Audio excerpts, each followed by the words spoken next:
ಮಹಾಮಳೆಗೆ ಕಲಬುರಗಿ ತತ್ತರಿಸಿ ಹೋಗ್ತಾ ಇದೆ. ಹಳ್ಳದ ನೀರಿಗೆ 40 ಎತ್ತುಗಳು ಬಲಿಯಾಗಿದ್ದಾವೆ. 20 ಜೊತೆ ಅಥವಾ 40 ಎತ್ತುಗಳು ಬಲಿಯಾಗಿದ್ದಾವೆ.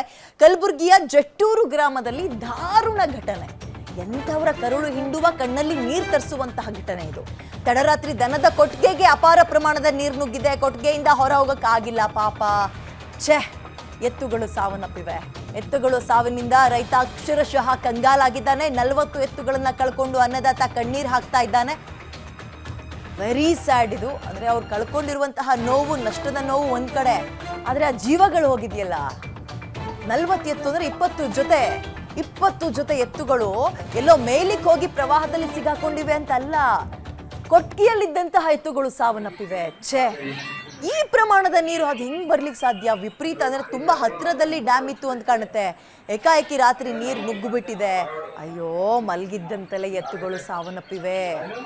ಎಲ್ಲ ಮಲ್ಗಿದ್ವೋ ಅಲ್ಲೇ ಸಾವನ್ನಪ್ಪಿವೆ. 40 ಎತ್ತು ಕಟ್ಟಿದ್ರು ಇವರು ಶೆಡ್ಡಲ್ಲಿ ಅಂದ್ರೆ ಬಹುಶಃ ಇವರು ಎತ್ತಿನ ವ್ಯಾಪಾರಿ ಅಂತ ಕಾಣ್ತದೆ. ದನದ ವ್ಯಾಪಾರಿ ಇರಬೇಕು. ಈ ಸಂತೆಗಳಲ್ಲಿ ಮಾರ್ತಾರಲ್ಲ ಅವರು. ಪಾಪ ಅವರಿಗೂ ದೊಡ್ಡ ಮಟ್ಟದ ಲಾಸ್ ಆಗಿದೆ, ಇಲ್ಲ ಅನ್ನೋಂಗಿಲ್ಲ. ಬಟ್ ಎತ್ತುಗಳ ಜೀವ ನೀರಿನಲ್ಲಿ ಮುಳುಗಿ ವಿಲವಿಲ ಅಂತ ಒದ್ದಾಡಿ ಹೋಗ್ಬಿಟ್ಟಿದೆ.